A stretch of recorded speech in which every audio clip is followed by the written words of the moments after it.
Olá, boa tarde, ótimo sábado para você.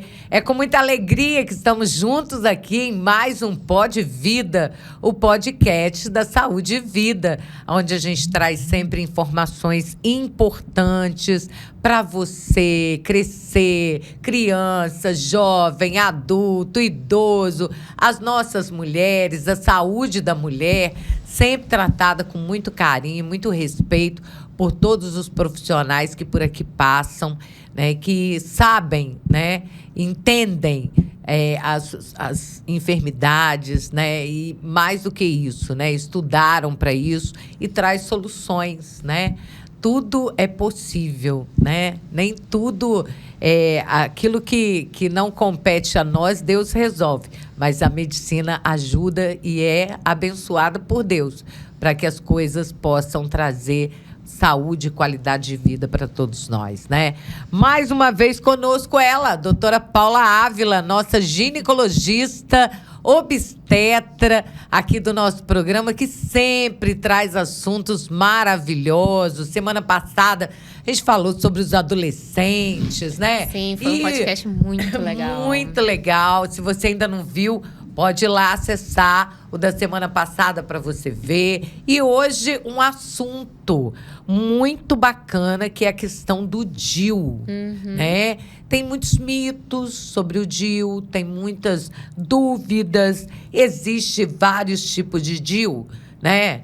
Ele causa aborto, a pessoa que nunca usou o DIU, ela pode acontecer dela nunca ter filho, se ela não tem filho, né? Não tive filho, aí comecei a usar o DIU, é perigoso porque pode nunca mais trazer esterilidade, ou seja, você não engravidar. São muitos mitos, né? E a gente vai ver, na verdade, o que é e o que não é verdade aqui com a doutora. Tudo bem, doutora? Tudo jóia. Boa tarde. Boa tarde a todos. Prazer recebê-la aqui de novo. Prazer, vamos lá. Falar de saúde da mulher, tudo de bom. Doutora, vamos lá. DIU. O DIU, existem vários tipos de DIU, né, doutora? Sim. Às vezes a pessoa acha que DIU é tudo igual, né? O que é DIU? É o dispositivo intrauterino. Ou seja, é um dispositivo, né? Eu trouxe aqui para vocês verem. Olha lá, gente, pequenininho. É pequenininho, gente, olha aqui. E que causa, né, que faz esse objetivo de contracepção. Então, existe basicamente dois tipos de DIU. Esse aqui, que não tem hormônio nenhum. Qual? Que é esse aqui. Tá, o branquinho. Aqui, o branquinho, que ele tem esse metal aqui, que é o cobre. E tem alguns que tem a prata também. Então, tem esse DIU que não tem hormônio nenhum, que tem o de cobre comum e o cobre prata. E tem esse outro DIU aqui, que tem um pouquinho de hormônio, que é um tipo de hormônio só, que é uma progesterona. E aí, a gente tem dois tipos no mercado. Um que chama Mirena e um que chama Cailina. O que vai diferenciar eles é a questão do tamanho, né, e os hormônios.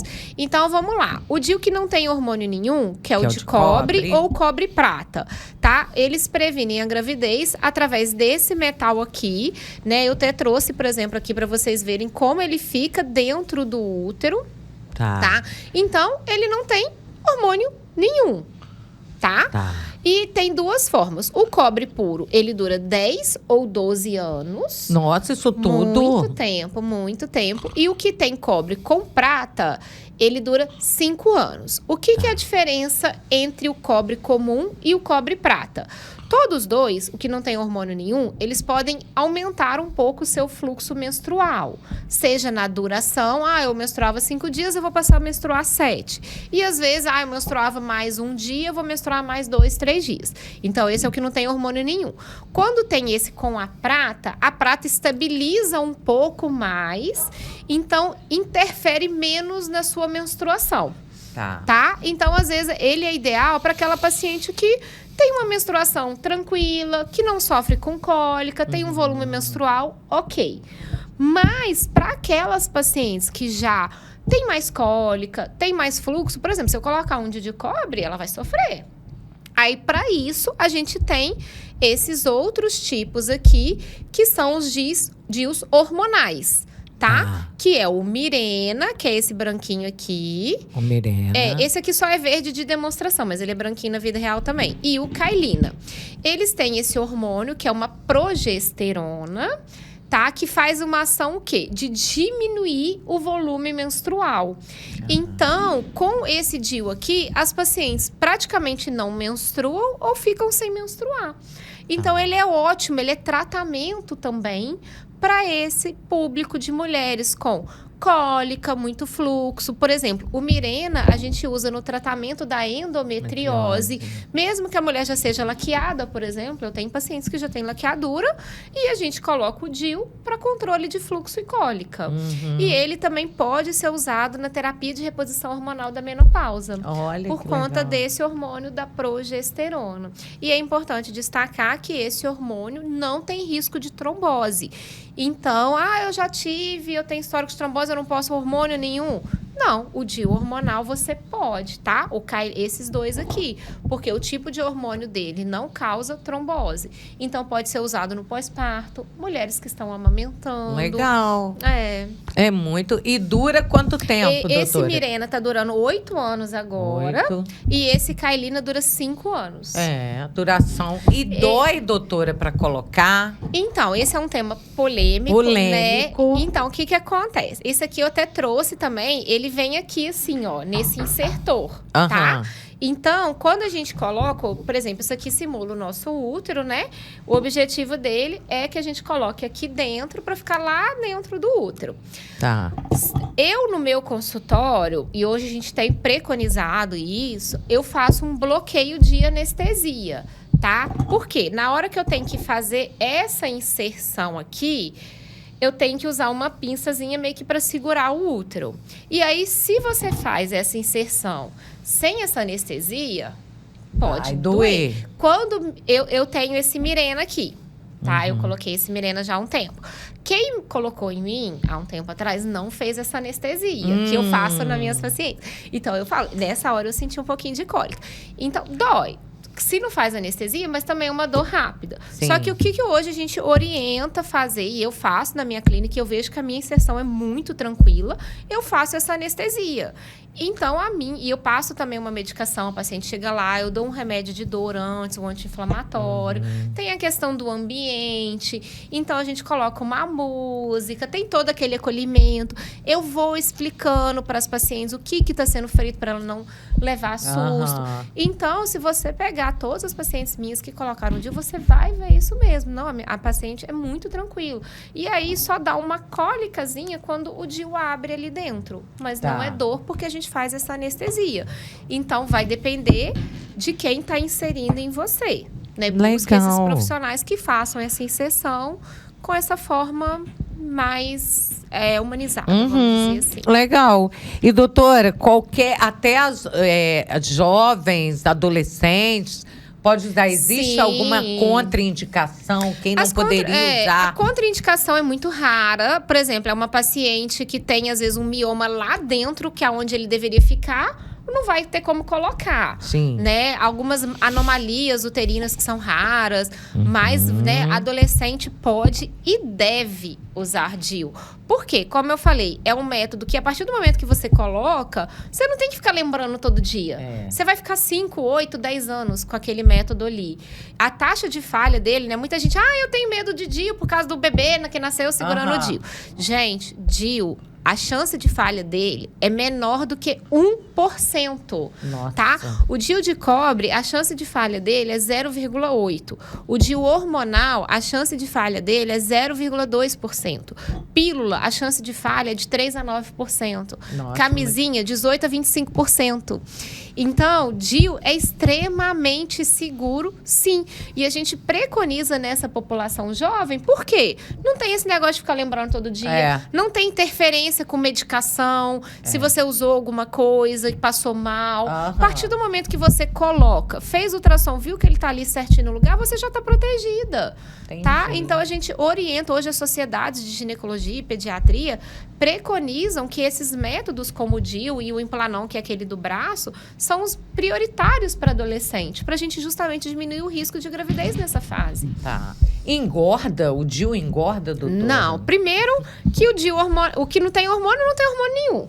Né? Então, se você engordar, não tem nada a ver com o seu DIU. É porque você comeu tá? Você mesmo, comeu mais, bastante. tá? E o DIU hormonal, apesar dele ter hormônio, ele tem muito pouquinho hormônio, tá? Assim, pra vocês verem, por exemplo, o DIU Mirena, ele tem 52 microgramas de progesterona que vai ser liberado durante 8 anos. Olha. O Cailina, 19,5 microgramas. A ação dele é praticamente ali no útero, tá? Que faz essa ação de reduzir a menstruação. Então, nenhum DIU engorda. Tá. Agora vamos para a situação. Quem nunca engravidou pode usar DIU? O DIU pode causar infertilidade? Não, o DIU não causa infertilidade, né? Como eu falei, quem nunca engravidou pode usar sim. Eu tenho, Mirena, nunca tive filhos. E adolescente, como eu falei, né? Então, a gente pode, sim. Não causa infertilidade. E, pelo contrário, a partir do momento... ele dura 8 anos. Mas com 5 anos eu já quis engravidar. É só retirar. O retorno à fertilidade é imediata. Porque mesmo o DIU, que tem um pouquinho de hormônio, essa quantidade de hormônio que ele tem não é suficiente para bloquear o ciclo menstrual. Então, você vai continuar tendo seu ciclo hormonal, seu corpo vai continuar ciclando. O que vai acontecer, às vezes, é você não menstruar, porque ele segura a menstruação. Ele tem essa ação de segurar a menstruação. E não tem problema não menstruar, tá? Não tem problema. Eu falo que hoje em dia só menstrua quem quer. Então, às vezes, a gente usa esse método justamente para isso, para essa comodidade, esse conforto. Como eu falei, eu tenho, por exemplo, pacientes que já são laqueadas, que usam o DIU Mirena porque passou a ter um fluxo menstrual intenso e não querem mais ficar menstruando. Eu tenho pacientes na menopausa que a gente faz uso na terapia de reposição hormonal. Paciente com endometriose, que não quer mais sangrar, não quer ficar sofrendo com cólica, com menstruação. Então, ele não atrapalha. A partir do momento que você retira o DIU, se você quer engravidar, você já engravida logo. Se você tiver, né, tudo certo com a sua saúde, de modo geral. Não é o DIU. Tá. Ele pode, por algum motivo... sair do lugar, doutor, ir para outro lugar, causar problema, infecção, conta aí. Isso é uma coisa muito rara, né? Não pode? Pode, tanto que isso já foi descrito em literatura, isso acontece, mas é um evento extremamente raro. Por quê? O útero aqui, né, ele tem esse buraquinho aqui, mas é demonstrativo. Aonde ele fica fechadinho dentro do útero. É uma cavidade que a gente fala virtual.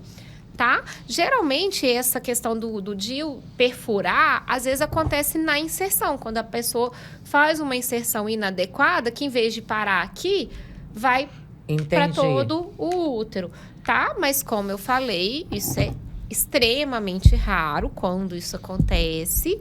Então, não é isso que vai fazer você invalidar o DIU, né? A gente ter medo do DIU, porque o DIU é um método maravilhoso. Eu já perdi as contas de quanto DIU eu coloquei e nunca tive nada disso.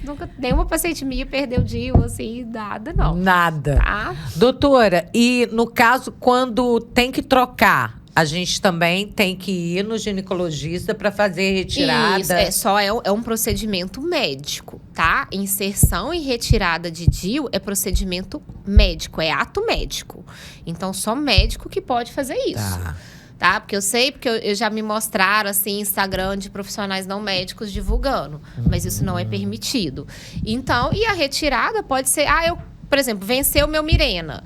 Eu quero continuar minha Mirena. Eu tiro e põe na mesma hora. Na mesma hora. Tá. E a partir do momento que você colocar ele, você já pode, naquele mesmo dia, ter relações normais. Então, a gente só não orienta a relação no dia que coloca o DIU. Por quê? Porque você manipulou ali, tem um buraquinho, né? Então, a gente orienta, né? Igual, coloquei DIU. Posso trabalhar vida normal, pode fazer cambalhota. O DIU vai sair do lugar? Não, eu brinco. Você pode sair daqui e fazer um duplo twist carpado da cambalhota que seu DIU tá ali. Na minha clínica, eu já faço o DIU e já faço ultrassom imediato. Eu tenho ultrassom lá. Pra poder ver a inserção, foi ok. Alguns DIUs já têm uma ação imediata. Por exemplo, o Mirena e o DIU de cobre. E é importante até falar isso, Glaucio. Eles podem ser usados como método de emergência.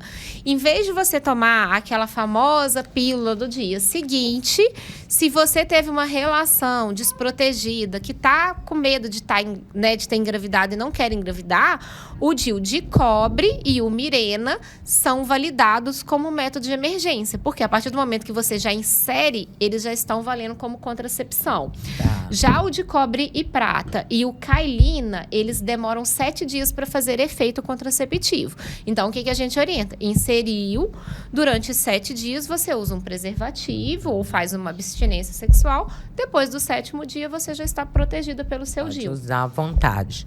Pergunta, o DIU é abortivo, doutora? Esse também é um mito, um tabu. Não, o DIU não é abortivo, ele não faz aborto.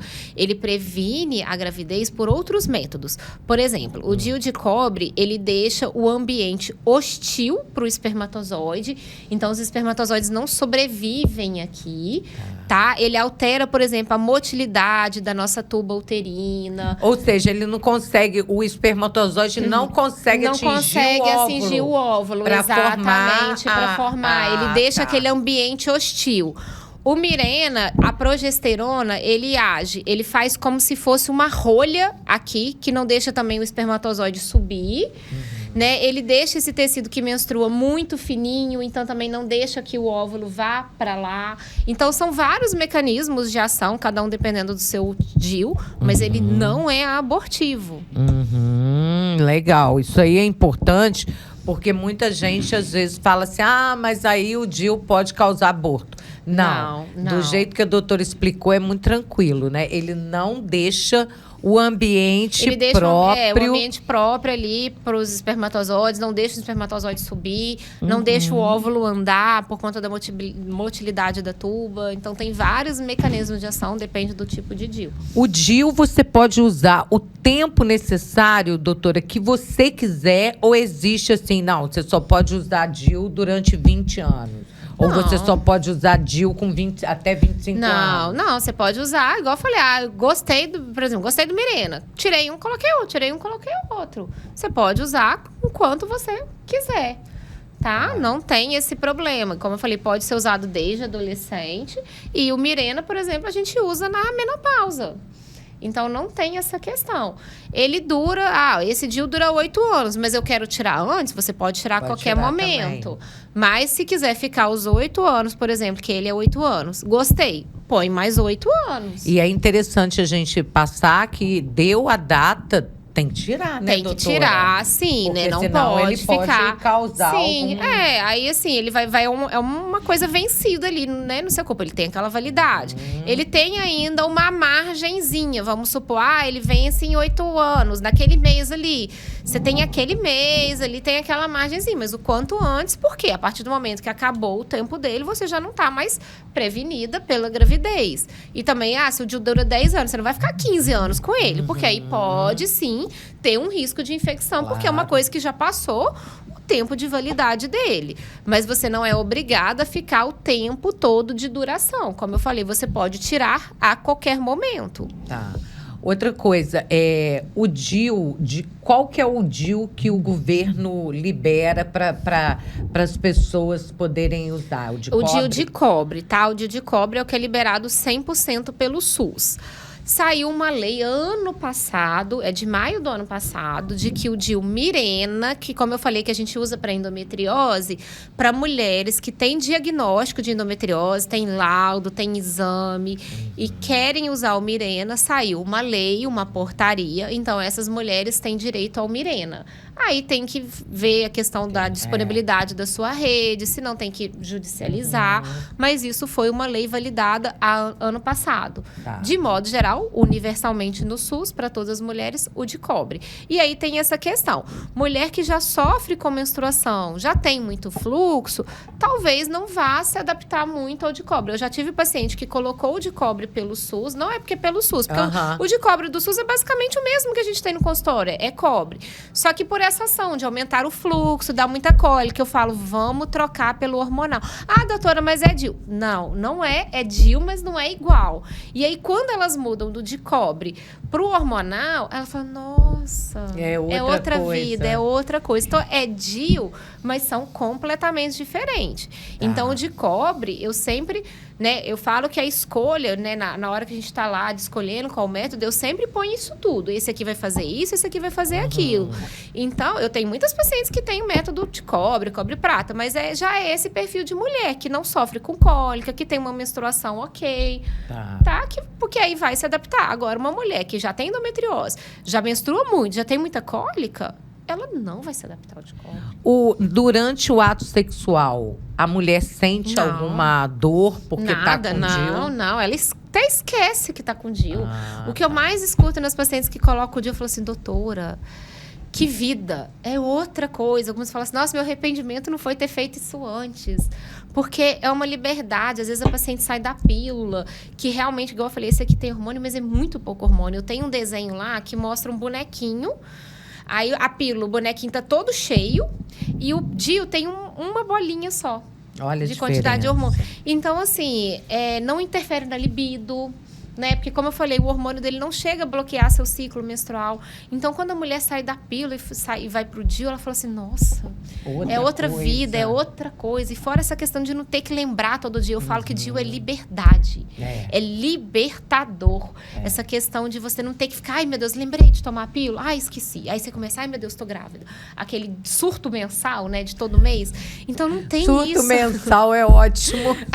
Surto mensal é ótimo. As pacientes têm aquele surto mensal, porque começa, ai meu Deus, eu esqueci uma pílula aqui. Aí a menstruação começa, aí atrasa o dia e pronto. E com o DIU não tem menstruação, não tem também o DIU hormonal, né? Não tem menstruação e tá tudo bem não menstruar. O de cobre você vai menstruar normal todo mês. Aquele dia e tal, e acabou. Ele não mexe com o seu ciclo, ele não mexe, nem o hormonal não mexe com o seu ciclo. Você continua ciclando, né? No caso do hormonal, você só não sangra. E para algumas pacientes, isso é uma bênção. Com certeza, ainda mais essas aí, que é igual você colocou, endometriose. Eu falo isso por tem mim, um monte falo isso por mim. DIU Mirena, para mim, foi vida. Foi vida. Eu sofria com cólica por eu ter endometriose, eu sofria com fluxo. Menstruação, para mim, era sofrimento. Era sofrimento. Nossa, acabou. É vida. E, gente, eu tava conversando, a doutora, quando ela vem aqui, que eu começo a pensar em tudo que a gente passa, né? Mulher sofre muito, doutora. Doutora, mulher não tem paz. É com o sofrimento com a menstruação. Aí quando acaba a menstruação, é o sofrimento com a menopausa. Rapaz, você fala, olha, é o sofrimento da menopausa, é sofrimento da gravidez, é sofrimento pós-gravidez, porque a gente não para cuidando, né? Ah, meu Deus do céu. Mas, olha, só graças a Deus que a medicina está evoluindo e temos soluções para esses sofrimentos aí, né? Não precisa sofrer. E a doutora Paula ainda nos ajudando, fica melhor ainda, né, doutora? Isso. Doutora, mais uma vez, quero te agradecer por esse carinho de estar aqui com a gente, estar trazendo tanta informação legal, né? Você que ainda não tem o DIU, olha só como é libertador esse negócio. Eu não preciso mais. Ou às vezes podemos usar na menopausa. Pois é, como eu falei, menopausa. É uma opção. O Mirena. Pois é uma coisa a se pensar, doutora.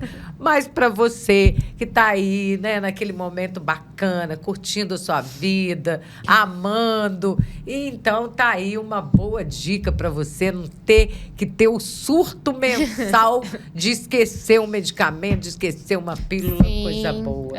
Eu falo isso, é essa sensação de liberdade, né? Essa é a vantagem dos métodos de longa duração. Com certeza. Não tem relação com remédio, se você passou mal, se você vomitou, não tem essa relação. Nada interfere. Eu tenho que tirar para fazer cirurgia. Não, né? Não aumenta risco de trombose. Então, assim, A contraindicação é praticamente muito, muito pouca mesmo, como eu falei.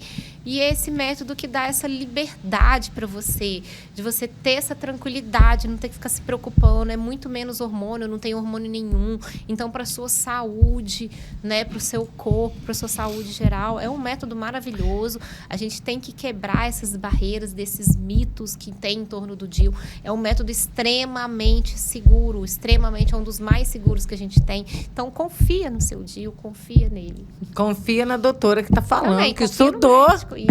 Ué.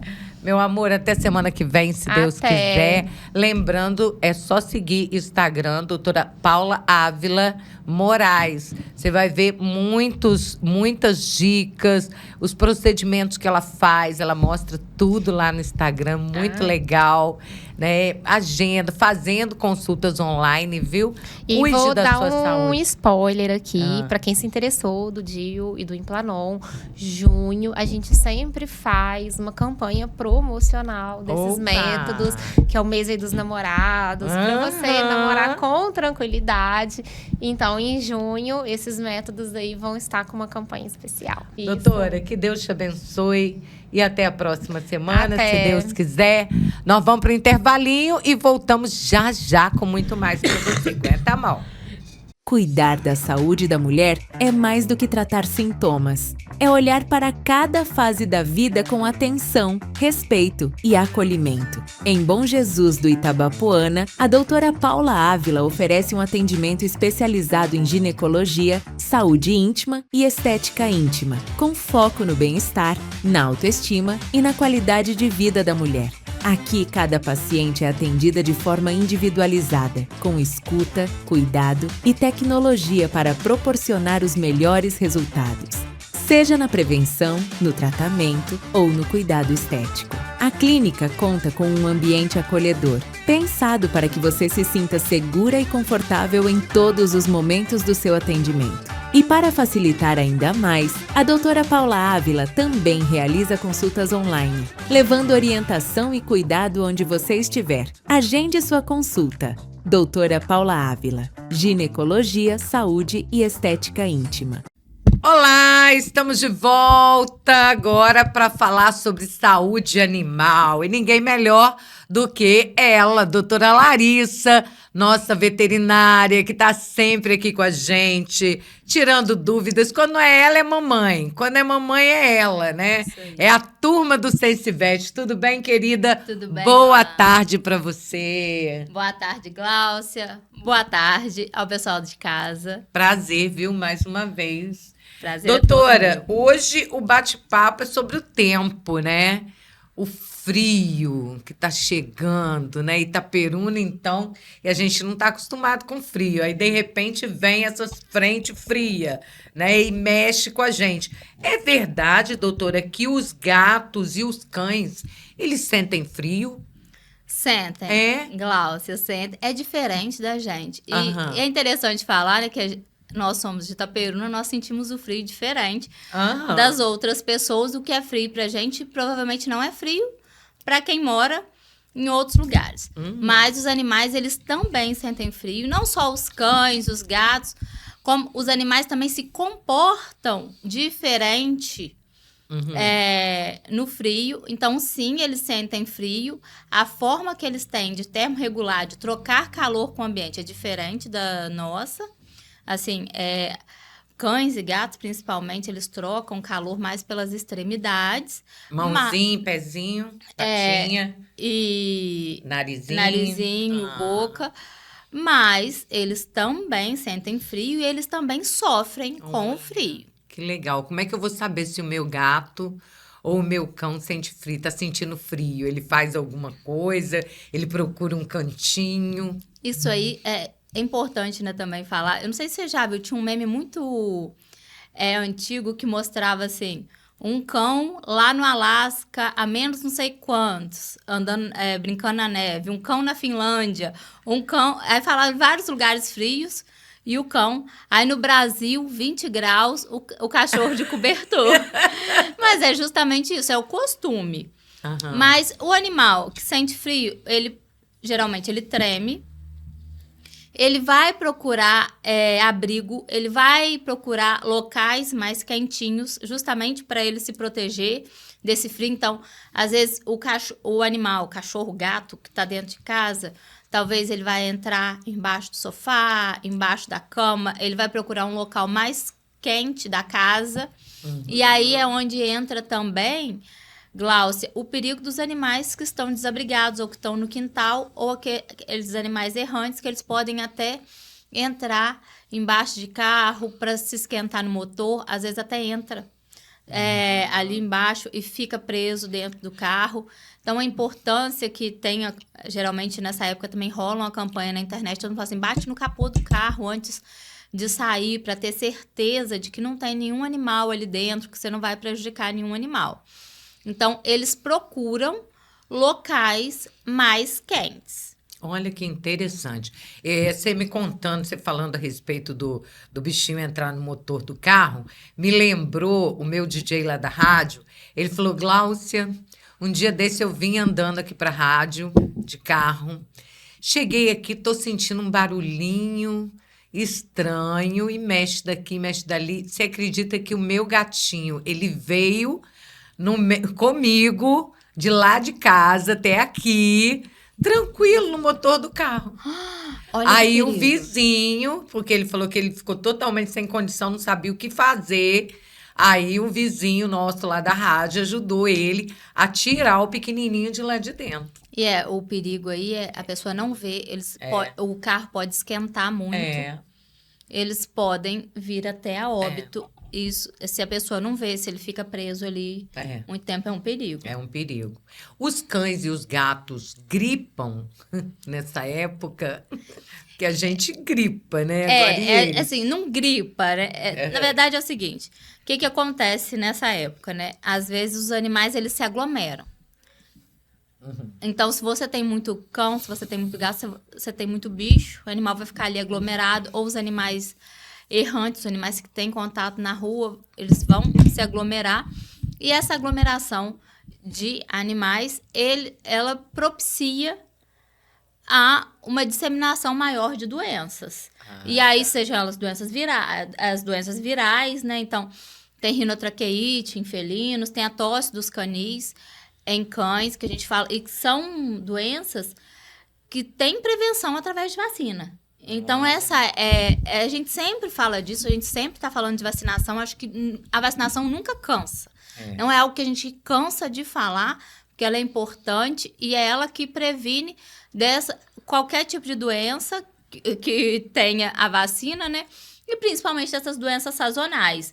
Então, e os animais, eles tendem, sim, a ter mais problemas respiratórios, ficam mais suscetíveis a terem problemas respiratórios no tempo frio, devido à mudança de temperatura, devido, às vezes, o tempo fica muito seco, e isso também varia de acordo com a raça do animal, com a predisposição do animal.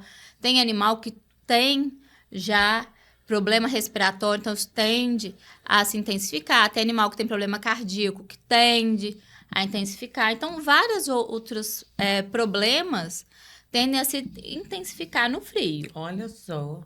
No caso, uma coisa que eu noto no meu Charlinho, né? E eu gostaria de saber, nesse período, por exemplo, até a gente, para beber água é mais difícil. Os animais também, doutora, no inverno bebem menos água? Geralmente no inverno a tendência é que eles bebam menos água, que eles sentem menos sede, a necessidade é menor. Então aí também é a questão da gente, né? É um problema, é a questão da gente ficar mais atento e oferecer a água de outras formas, estimular a ingestão hídrica de outras formas. Então, às vezes, hoje em dia tem o churu, que ele é tipo um sacolé, Gláucia. Meu gato ama. Ama. Que ele tem lá dentro uma pastinha bem líquida. Ele é 90% água. Ele é muito palatável. Ele é aprovado, inclusive, para alimentação humana. Então, eu duvido que algum veterinário não tenha aprovado, porque a gente acaba aprovando. Ele é aprovado para alimentação humana e a gente acaba Eu já provei, ele tem um gostinho assim bem leve, os gatos amam. Então, às vezes, a gente mistura aquilo em água, mistura aquilo numa aguinha mais morninha se tiver um dia muito quente. Existe já o churu para cães. Então, a gente dissolve também o sachê em água. Isso tudo para estimular. Pega algo que seu animal goste muito e dissolve na água para estimular a ingestão hídrica. Eu tenho um paciente, não sei se eu posso falar o nome dele, acho que ela não vai ligar, não. Que é o Tom, que é um paciente muito querido. E ele ama churu. Então, e ele bebe pouca água. Uma forma que elas fazem em casa é uma bacia cheia de água com várias tampinhas de garrafa PET dentro. E dentro de cada tampinha de garrafa PET, uma bolinha de churu. Na hora que ele vai lamber a tampinha, né? Pra lamber o churu, ela afunda e ele bebe água junto. Ah, legal. E aí ele vai bebendo churu com água. Legal. Então, a gente tem que buscar estimular e buscar estratégias para fazer com que eles bebam mais água. Outro problema do inverno, né? Pelo menos pra gente, pessoas mais idosas sentem muito mais dores nas articulações. Isso é o caso dos animais também, doutora? Sim, Gláucia, inclusive eu tenho vários animais que nessa época do ano, tem vários pacientes que descobriram que tem problemas articulares ou problemas de coluna nessa época do ano. Olha só. Não sabiam, mas aí de repente o animal muda de comportamento ou amanhece. É muito clássico. Mudou a temperatura em Itaperuna. No outro dia, no consultório, chegam animais que não estão andando. Tava tudo bem, de repente ele parou de andar. E, geralmente, ele parou de andar por dor articular, que até então não tinha sido diagnosticado, ninguém tinha reparado na casa que o animal sentia dor, porque, como a gente já conversou antes, os animais escondem dor muito bem, só que eles vão escondendo dor até que tem o gatilho, que é a mudança de temperatura. Eles sentem mais dor e aí, às vezes, param de andar. Eu, recentemente, atendi um gatinho que ele chegou, a responsável acreditava que ele estava com problema urinário. Ela falou assim, eu não sei muito bem, mas eu tô achando que ele tá com dificuldade de urinar. E não era, o que ele tinha era dor articular, ele é um gatinho obeso, com muita dor articular, então ele estava com dificuldade tanto para urinar quanto para evacuar, mas era por causa de dor articular. Olha só. Então, a gente teve que colocar ele de dieta, tratar dor, para ele conseguir evacuar e urinar corretamente. Mas isso foi porque no tempo frio... Atacou a dor, e ela nem imaginava que ele tinha isso. Que coisa, né, gente? É igualzinha a gente mesmo. Nossa, mãe. Doutora, hoje existe fisioterapia para cães, para gatos, para tratar esses problemas articulares, né? Além de anti-inflamatórios, existe todo esse... Sim. Para aliviar a dor, né? A gente tem na linha veterinária toda uma linha de suplementos muito boa para fortalecer e para ajudar no tratamento.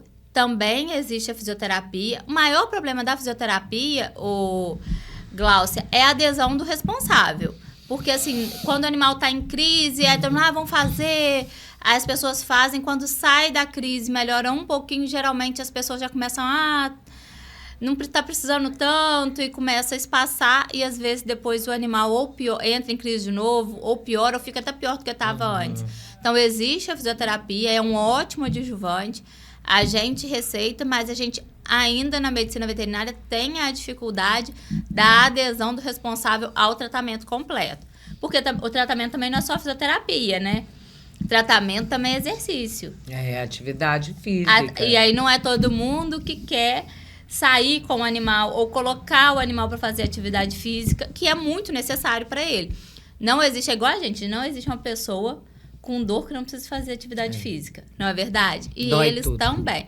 Quando a gente estuda, os especialistas em dor sempre falam pra gente, na medicina veterinária, que não adianta fazer só medicação pro animal.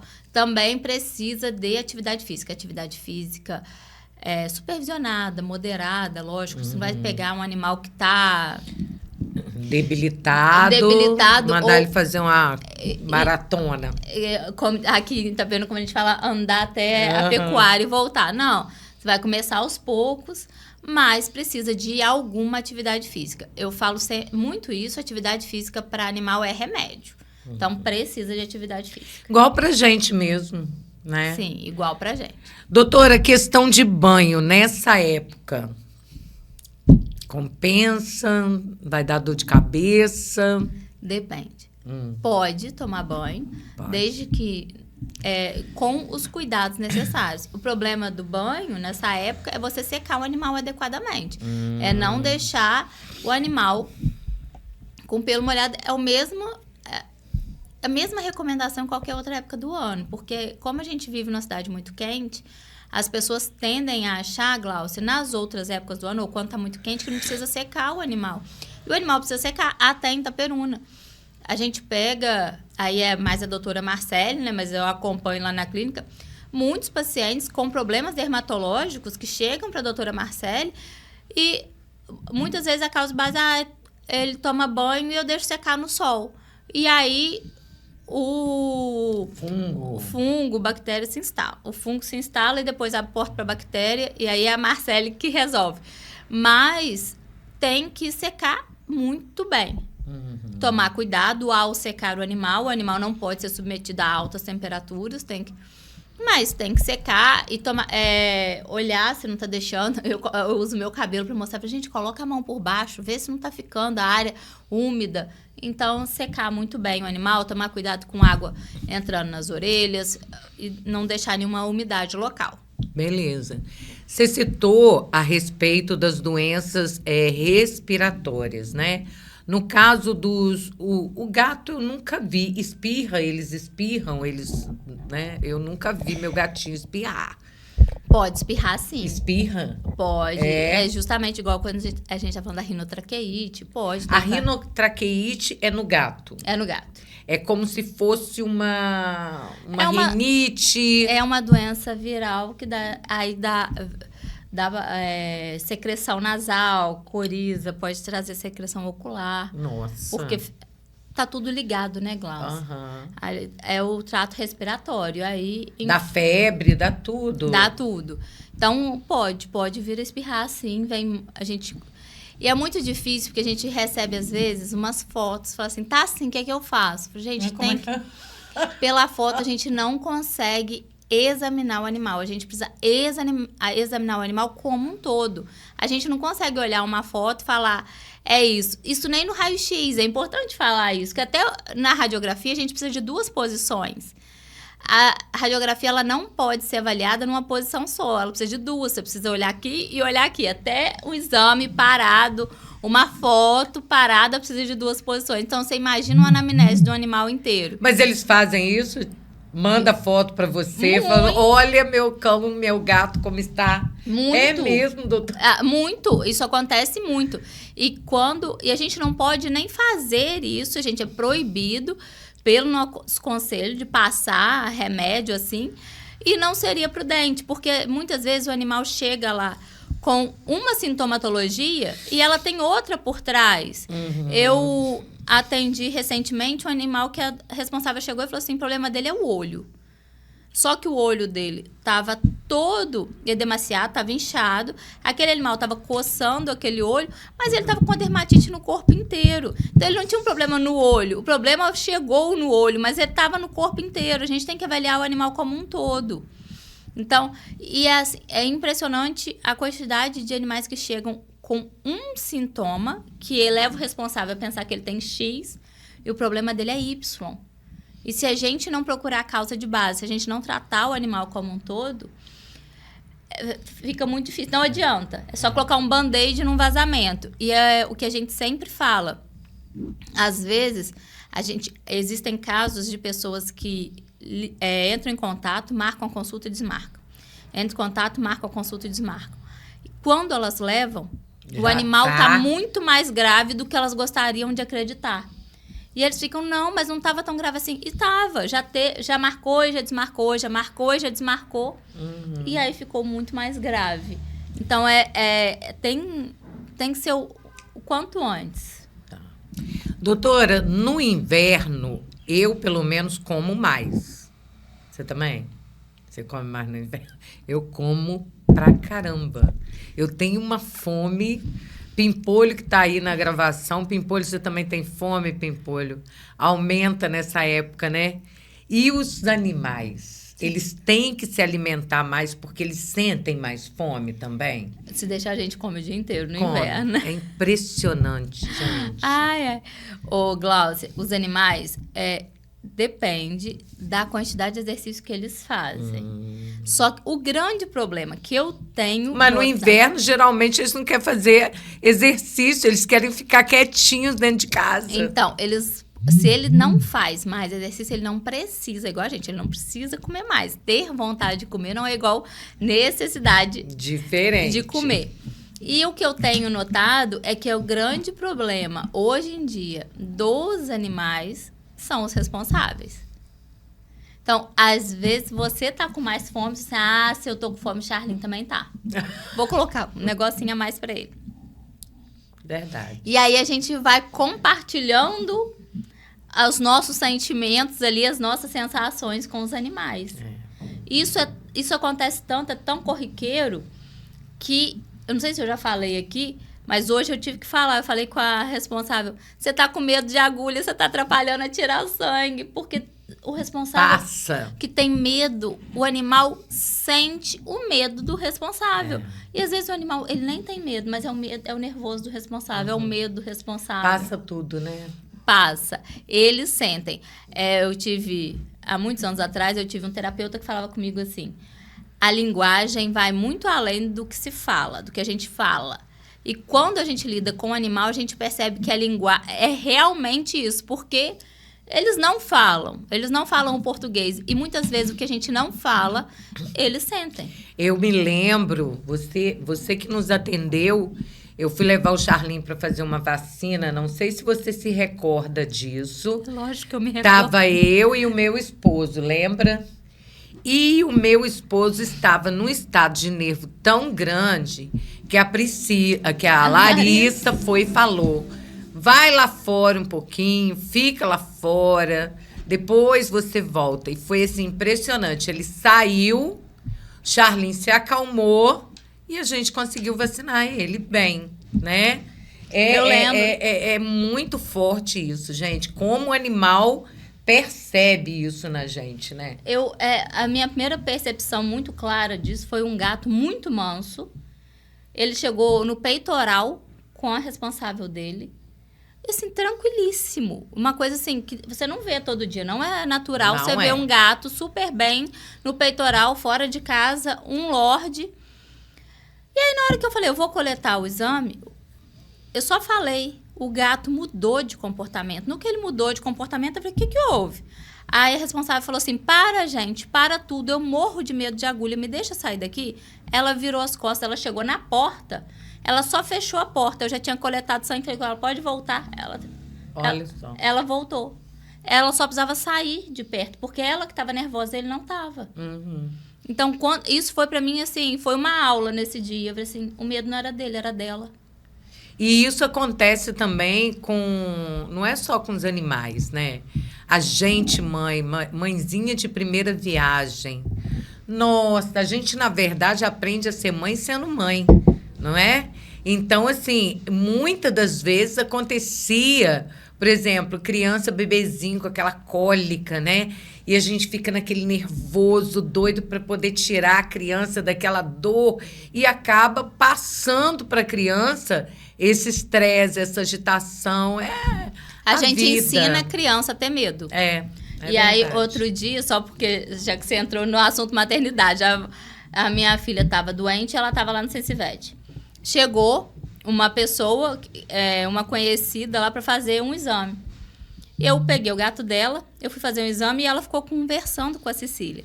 E quando eu voltei com o gato dela, eu não a via há muitos anos, há 20 anos que eu não a via. A Cecília estava conversando com ela e contando sobre serpentes, quais que eram peçonhentas, quais que não eram, isso, aquilo outro, com detalhes. Aí ela me olhou e falou assim, essa é a diferença de uma criança que aprende com informações reais, de uma criança que aprende por medo.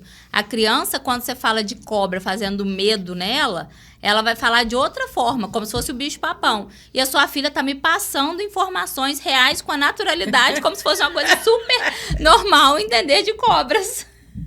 Ainda mais a Cecília pequenininha, né? Ciente das cobras. Larissa, o inverno aumenta o risco de alguma doença específica para cães e gatos? Então, como a gente já falou, né? As doenças que mais aparecem no inverno são algumas viroses. Agora, existem a tosse dos canis, que eu já falei, a rinotraqueite nos gatos. Agora, com o inverno também, na nossa região, vem a época da seca. E com a época da seca, aumenta a proliferação de carrapatos. Então, com o aumento da proliferação de carrapatos... Aumenta também o número de doenças do carrapato. E lembrando que a doença do carrapato, ela tem uma série de sinais e sintomas clínicos. Ela não é só uma doença do carrapato, são várias. A gente fala doença do carrapato para grupo, para simplificar, porque são várias doenças. Doenças essas com tratamentos diferentes, com prognósticos diferentes e com apresentações clínicas diferentes.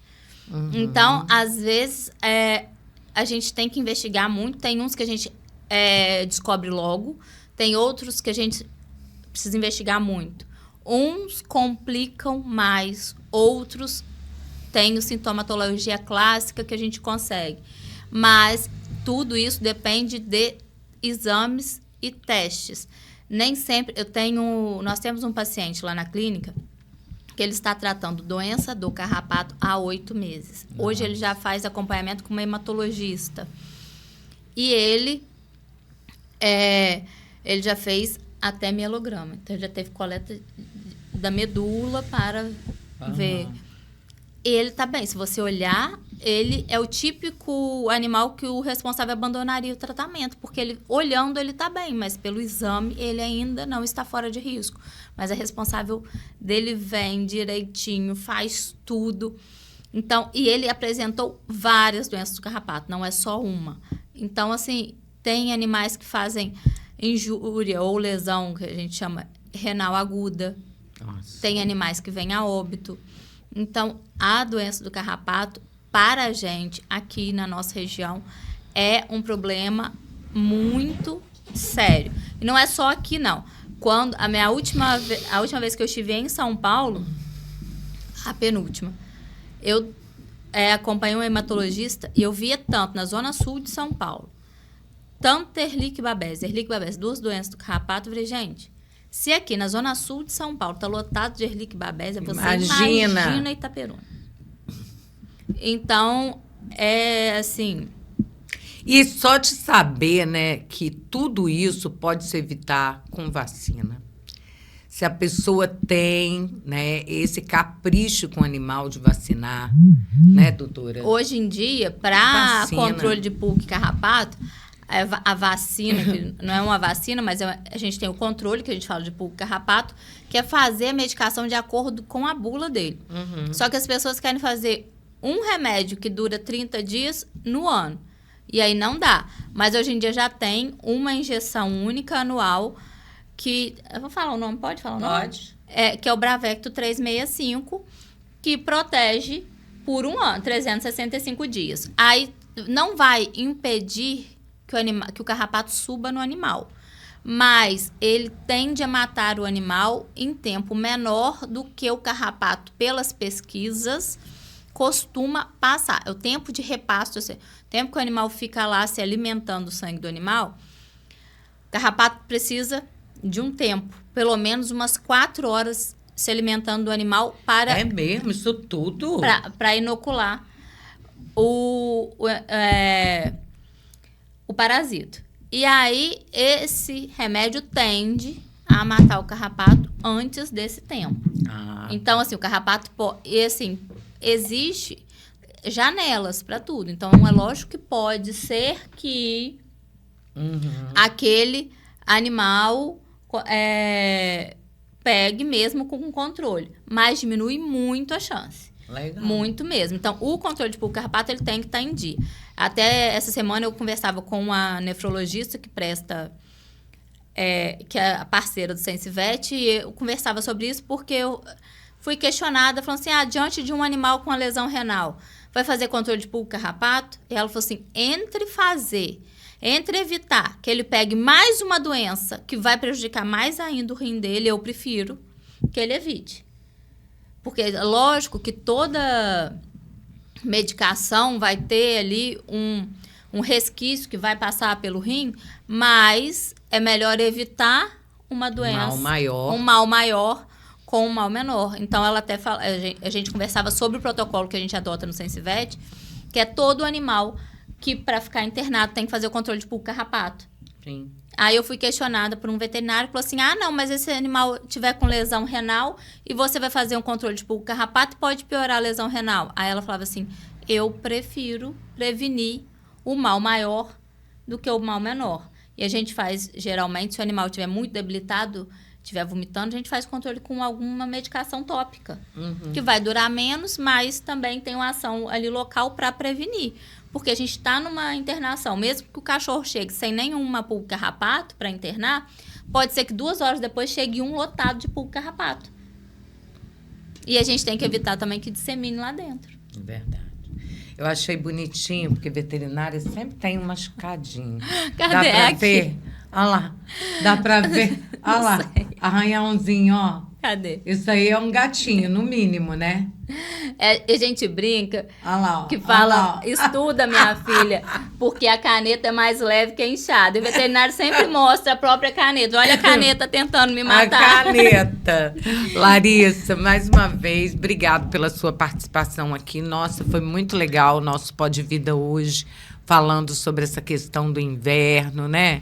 E agradeço mesmo, de coração, a sua participação. Sensivet preparado para receber você com seu animal a qualquer hora do dia e da noite, né, amiga? A qualquer hora do dia e da noite. Qualquer hora do dia e da noite. Isso é maravilhoso, né? A gente sabe que Itaperuna precisava e hoje a gente tem, né? Esse grupo de veterinários maravilhosos, com a doutora Lina, a Larissa, a Marcele. É uma equipe fantástica que trabalha com todo carinho para cuidar do seu animal.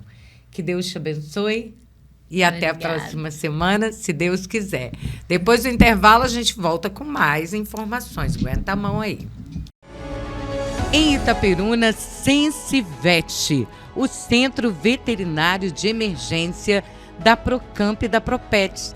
Várias especialidades. Lá você vai encontrar profissionais 24 horas para cuidar do seu animal. Vacinação, consultas, exames, cirurgias.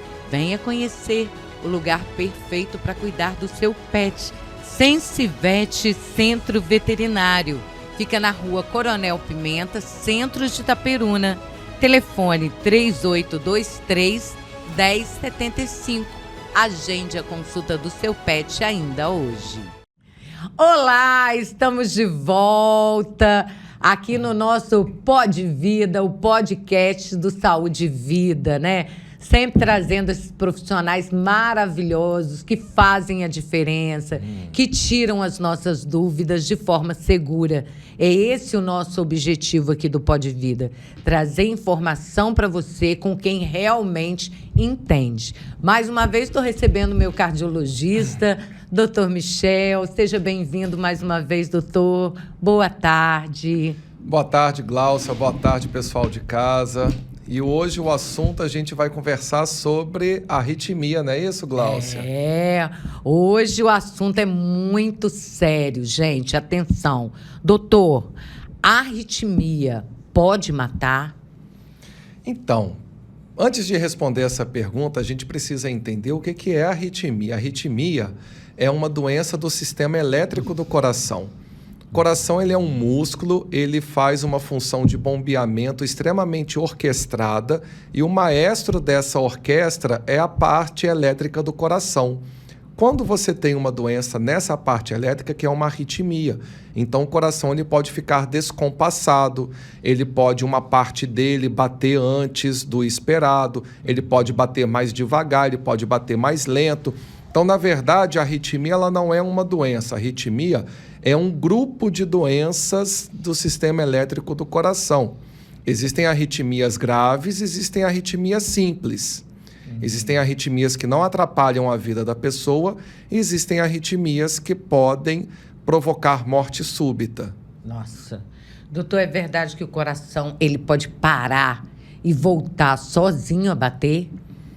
Ele pode parar e ele pode voltar sozinho, desde que essa pausa seja muito rápida. E isso a gente detecta nos exames. O exame de entrada para a gente avaliar arritmias, um exame pouco invasivo e acessível, é o Holter 24 horas, que é aquele aparelhinho que a pessoa coloca uns fios assim grudados no tórax, né? E vai para casa, passa 24 horas com ele. Não é o da pressão, tá, gente? Não é o de ficar aferindo a pressão, esse é o mapa. O Holter, ele fica detectando o eletrocardiograma durante 24 horas. Então, a gente tem ali todas as arritmias que a pessoa faz de forma quantificada. E a gente consegue ver se ela faz essas pausas de 2, 3 segundos. Às vezes a pessoa nem sente, porque a pausa é muito rápida. A gente está falando de 2 segundos. Você está tocando a sua vida ali, seu coração pausa durante 2 segundos e você nem percebe. E você não está sabendo que aquilo está acontecendo com você. Entendi. E toda palpitação, doutor, é normal? A pessoa, de uma hora para outra, o coração acelerar ou diminuir, isso é normal? Então, a palpitação é a sensação que a pessoa tem de um batimento descompassado, um batimento fora do eixo. Não necessariamente essa sensação está associada à arritmia. A maioria das sensações de palpitação, na verdade, não são arritmia. Ah, é? É. Elas estão muito mais atreladas à ansiedade, acredita? Nossa. Mas assim, a pessoa jura que ela está tendo uma arritmia. E a gente não consegue diferenciar clinicamente. É isso que eu ia te perguntar, não, se tem como diferenciar. Não, a gente não consegue ter certeza. Claro que existem alguns gatilhos, alguns detalhes que a gente identifica na história da pessoa, mas a gente não consegue ter certeza. Porque mesmo se a pessoa ser portadora de arritmia e de ansiedade, ansiedade também é um gatilho para gerar arritmia. Nossa. Então, assim, a pessoa que tem uma arritmia, ela tem que estar bem equilibrada. Um momento de ansiedade é um gatilho para desencadear uma crise de arritmia. Então, assim, eu não posso afirmar que uma pessoa com ansiedade, ela não esteja fazendo uma arritmia, porque realmente pode causar. E assim, na hora que a pessoa sente a palpitação, o coração acelera, a pessoa fica com falta de ar, com desconforto no peito, com bolo na garganta, dá uma tonteira, uma sensação de desmaio, que são sintomas de uma crise de ansiedade, mas também são sintomas de uma crise de uma arritmia. Então, se a gente não conseguir realizar um eletrocardiograma na hora que a pessoa está tendo esse sintoma, a gente não consegue diferenciar se é uma arritmia ou não. Aí, então, no caso, a pessoa começou, o coração disparou. O interessante é ir para o hospital, para um serviço de atendimento, para poder justamente fazer esse processo do exame para identificar. O que acontece é que muitas das arritmias que as pessoas têm, elas são fugazes, elas duram poucos segundos. Às vezes a pessoa tem realmente uma crise de uma arritmia verdadeira, ela se dirige ao pronto-socorro, mas até ela conseguir realizar o eletrocardiograma, às vezes a arritmia já passou. E aí a gente fica sem saber que arritmia que é essa. Você chegar no médico e você dizer que você tem uma arritmia, eu não estou sabendo qual arritmia que é. Se é uma exercício ventricular, supraventricular, se é um bloqueio atrioventricular, se é um ataque à arritmia, se é uma bradiarritmia. Existem 30 arritmias diferentes, inclusive elas podem vir de forma combinada. Então, você me dizer apenas que é uma arritmia, que você tem essa sensação de arritmia, você, na verdade, está abrindo na minha cabeça um leque de possibilidades que a gente precisa investigar. No caso, doutor, a arritmia, ela tem cura uma vez diagnosticada? eu tenho arritmia, né, benigna, ela tem cura ou é controle? Depende da arritmia, que é exatamente isso que eu estava falando. Mais de 20, 30 arritmias diferentes, cada uma tem as suas características. Existem arritmias, por exemplo, vamos falar das curáveis. Existem arritmias que as pessoas nascem com uma via elétrica extra, anômala, que não deveria existir dentro do coração. Então, assim, tem um caminho pelo qual o estímulo elétrico vai descendo pelo coração e existe um atalho, existe um caminho extra que esse estímulo elétrico pode pegar. A pessoa já nasce com esse problema. Tá. Esse tipo de arritmia, a gente consegue fazer um procedimento através de cateterismo, que é a ablação, que a gente vai com um catéter de alta frequência, que a gente queima esta via anômala e a gente fecha aquele caminho para o estímulo elétrico não passar mais por ali. Esse tipo de arritmia, que é passível de ser tratado através de uma cauterização, de uma ablação, ela tem um alto potencial de cura. Agora, a maioria das arritmias a gente mantém sob controle com a ajuda de medicação. Tá. E então a pessoa vive em equilíbrio com a arritmia. Entendi. Existem arritmias que não vão atrapalhar em nada a vida da pessoa, e existem arritmias que têm um risco aumentado de causar uma morte súbita, que faz com que o coração pare de bater e aí a pessoa realmente entra numa parada cardíaca. Ao invés de bater direto, só te cortando, ele dá uma parada.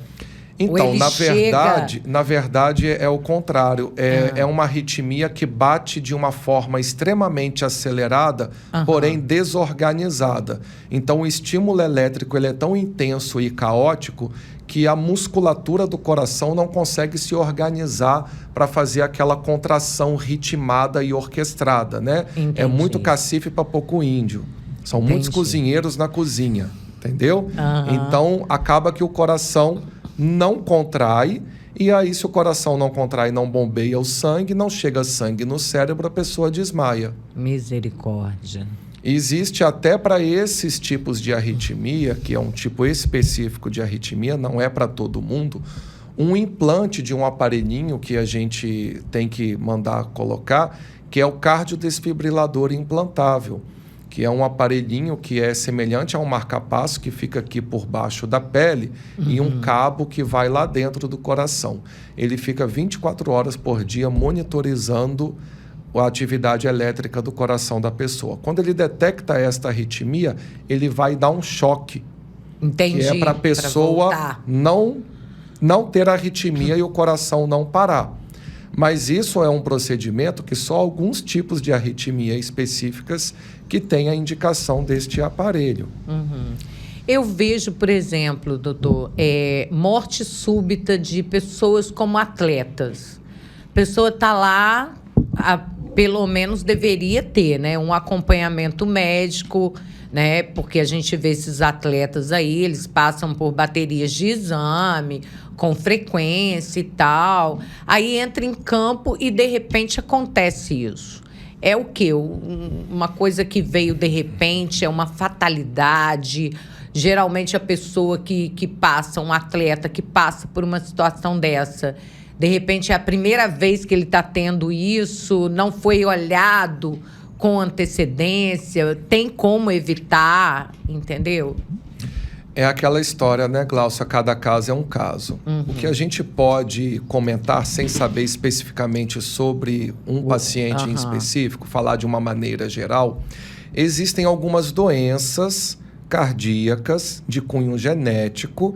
Geralmente, esse tipo de situação, que é a morte súbita em atleta, o mais comum de aparecer é a miocardiopatia hipertrófica, que é uma doença da musculatura cardíaca, que é de caráter genético, hereditário, mais frequente em homens na família, passa de pai para filho. Só que ela pode se manifestar em qualquer idade. O pico de incidência é dos 20 aos 60 anos de idade.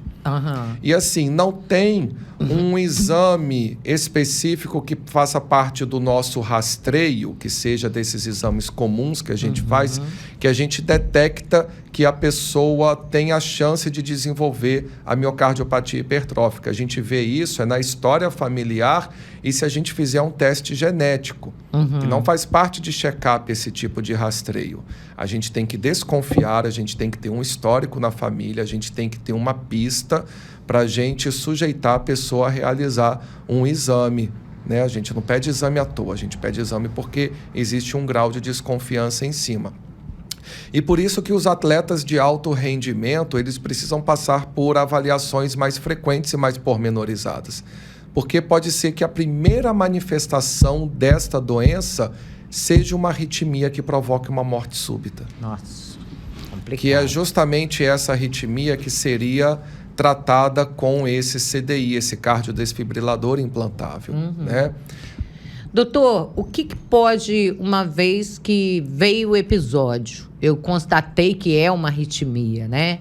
Eu acredito que existe, você falou aí do gatilho da ansiedade que pode desenvolver um episódio de arritmia. Mas existem também outros gatilhos, por exemplo, o café, ele piora. Quem tem arritmia deveria evitar? A pessoa que é portadora de uma arritmia, ela tem que ter noção de que ela precisa estar com o organismo dela em homeostase, ela precisa estar com o organismo equilibrado. E assim, não dá para apontar para o café e dizer que ele é o vilão. A gente tem que enxergar o paciente de uma forma integral. Ele tem que estar com um sono adequado, ele tem que estar com um estresse bem controlado, ele tem que estar bem hidratado, tem que estar fazendo atividade física, tem que estar dentro do peso ideal, tem que estar com a pressão boa, tem que estar com a glicose boa. Então, o organismo da pessoa tem que estar equilibrado. O excesso de cafeína e também o cigarro são gatilhos para a arritmia, mas a gente não pode colocar 100% da culpa em cima dele. Mas sim, o excesso de cafeína é um gatilho para a arritmia. A Sociedade Brasileira de Cardiologia recomenda uma dose diária de ingestão de cafeína em torno de 100 miligramas. Uma xícara? Só para você ter noção, uma xícara de café normal tem 30 miligramas. Então dá Então, assim, são 3 doses ao dia que uma pessoa normal toma. Cafezinho de manhã para acordar, um cafezinho depois do almoço para dar aquele gás, cafezinho no fim do dia para dar aquele gás extra. É o que as pessoas normais fazem. Só que existem as pessoas que não são normais. São viciadas em café. Esse que é o problema. Esse é que é o problema. Tem gente que não consegue tomar 1 litro de água no dia, mas toma 2 litros de café. Existe o pó de café descafeinado para essas pessoas. Eu sempre recomendo, porque a pessoa tem o prazer no café. Tudo bem, toma seu cafezinho descafeinado e está tudo certo. Existem cápsulas, existem suplementos no mercado de 900 miligramas de cafeína em uma dose. Caramba! Caramba, exatamente. Nossa, essa é a reação que eu tenho. Exatamente essa é a reação que eu tenho quando a pessoa me mostra um suplemento que eu vou ver. O que você está tomando? É tal remédio. Você já ouviu falar? Não. Vou lá no Google, aí vou lá ver a fórmula dele e vejo 900 miligramas de cafeína. Eu falei, que isso? Doideira, gente. Não tem condição. Não tem. Eu acredito que também a maioria dos jovens que tem desenvolvido arritmia, doutor, aí é o senhor que vai me dizer, né? Com relação a esses estimulantes, né? Que os jovens ainda misturam com a bebida alcoólica. Como é que chama aquela coisa que eles ficam... O energético, né? Energético. Isso aí é um perigo, né, doutor? Tem até agora na rede social, né, que virou moda, que é o famoso sabor. Sabor! Né? O sabor virou moda, mas é uma coisa muito interessante, porque foi um empresário que criou uma bebida que não é energético. Sim. É sabor energético. De energético. Eu sou fã desse cara. Porque, assim, ele está possibilitando que as pessoas consigam, na festa, na balada, né, ingerir uma bebida alcoólica com uma outra bebida que não é energético. É sabor energético. Então, assim, a pessoa vai ficar satisfeita porque vai estar lá o saborzinho que ela deseja. É tipo um placebo, né? É um placebo, né? placebo. Então, assim, esse é ótimo. O problema é que esta combinação de álcool com o energético são muitos gatilhos juntos para gerar arritmia. Você tem o álcool, ele é um irritante direto para o tecido miocárdico. O álcool sozinho já causa arritmia. A desidratação que o álcool causa, porque ele faz a gente urinar mais e desidratar, já é um outro fator para a arritmia. A atividade física que você faz durante a noite, se você for da dança, né? Se você vai para balada para dançar, você vai se desgastar, você vai fazer uma atividade física, vai liberar adrenalina, já é um outro fator para a arritmia. Aí você ainda me coloca a cereja do bolo, que é uma dose cavalar de cafeína, porque se a pessoa ingerisse uma dose de energético, que é o máximo que ela pode ingerir no dia, é uma coisa. Agora, quando ela ingere 3, 4 ao longo da noite, é o exagero. Você sabe por que 100% das pessoas não morrem na balada por causa dessa combinação, Glaucia? Porque elas têm uma dádiva, que é a juventude. A juventude. Então, assim, os jovens são protegidos pelo anjo da guarda, né? E, assim, a idade que ajuda o coração está saudável. Geralmente você não tem um organismo ali adoentado ainda, né? Você não tem um organismo hipertenso, diabético, sedentário, com anos de tabagismo. Então, assim, tá tudo novinho, tá tudo zero bala, é igual carro novo. Então, ele aguenta as bobagens que os jovens fazem. Então, eles têm uma resistência maior. Mas tem gente que força, né?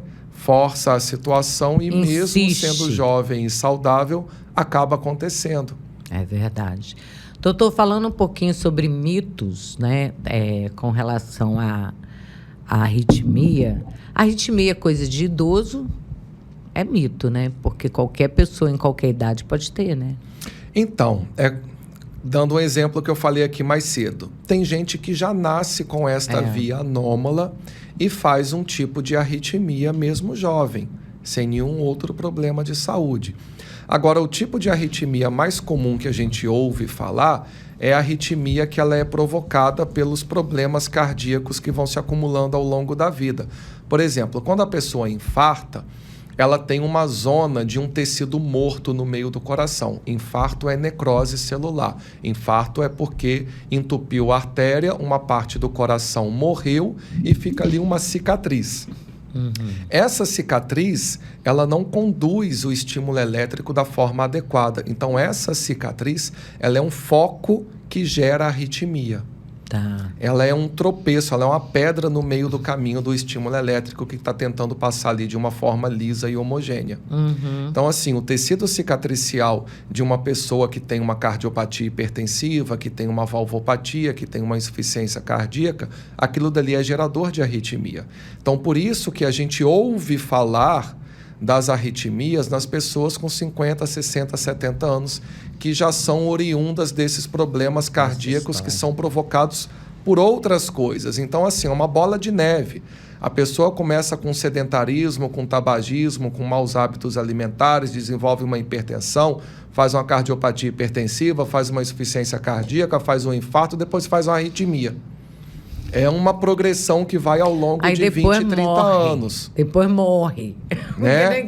E aí a pessoa morre do nada. Né? Morreu. Não é do nada. Não é do nada. A coisa já está acontecendo há muito tempo. Verdade. Só que assim, as pessoas não têm esta visão e às vezes também falta aos médicos explicar para a pessoa o caminho que ela está traçando, o que o futuro as aguarda se ela continuar por esse caminho.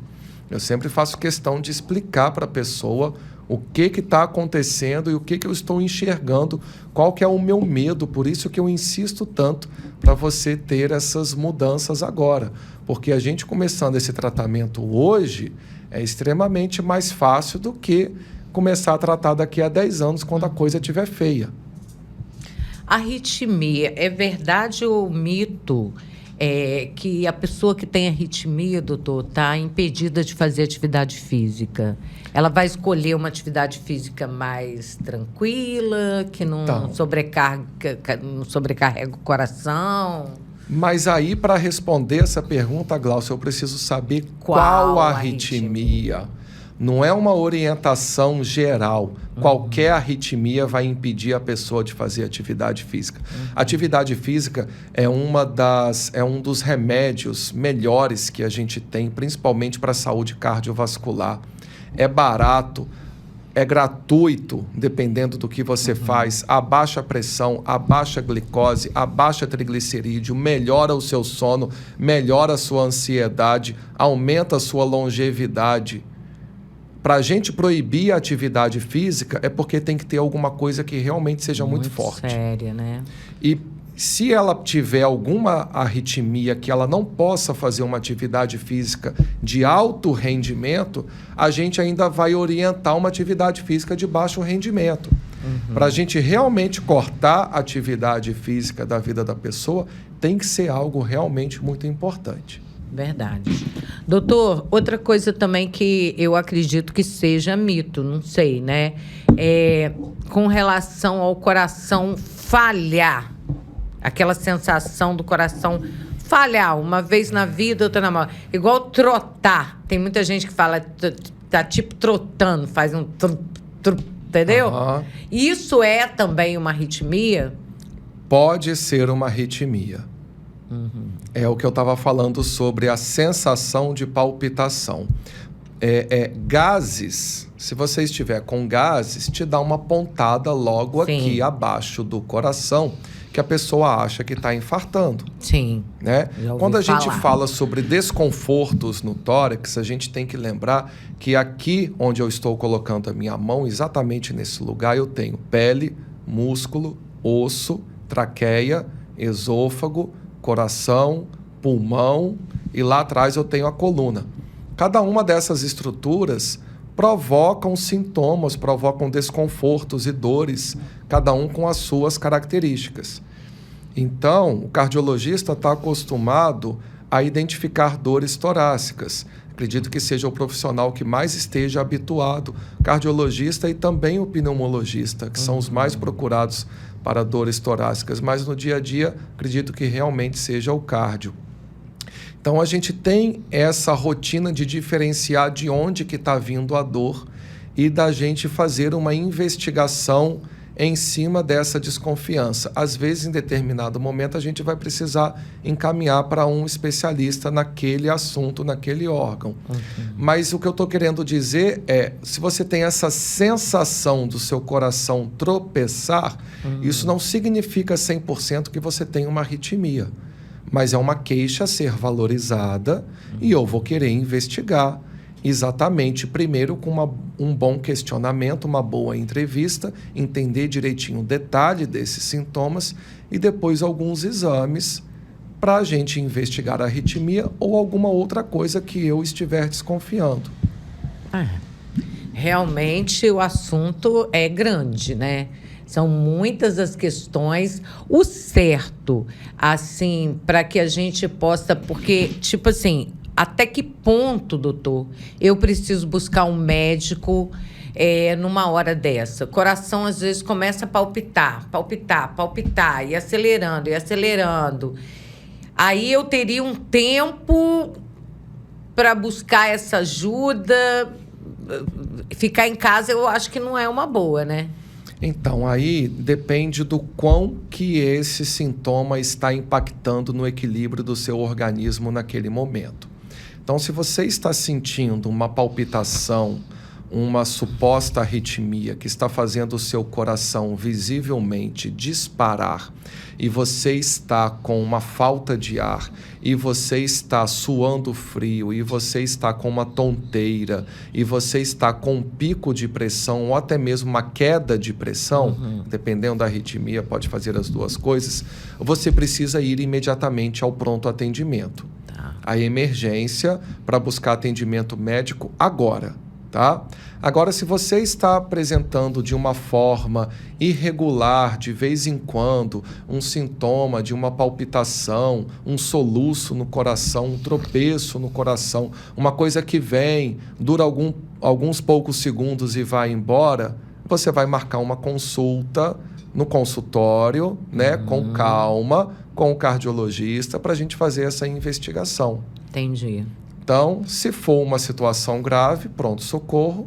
Se for algo que esteja acontecendo de forma leve e recorrente, marca com calma a consulta no cardiologista. Beleza. Doutor, eu acho que nós falamos bastante sobre arritmia. Tem alguma coisa que, de repente, eu não te perguntei, que você gostaria de acrescentar? De uma maneira geral, pessoal, se você está sentindo algo diferente no seu corpo, não é normal. Talvez não seja nada demais, talvez não seja um problema importante. Mas se você está sentindo que é algo diferente, que você nunca teve, a gente tem que saber o motivo disso. Não necessariamente seja uma doença. Às vezes pode ser um mau hábito, ser uma má postura sua.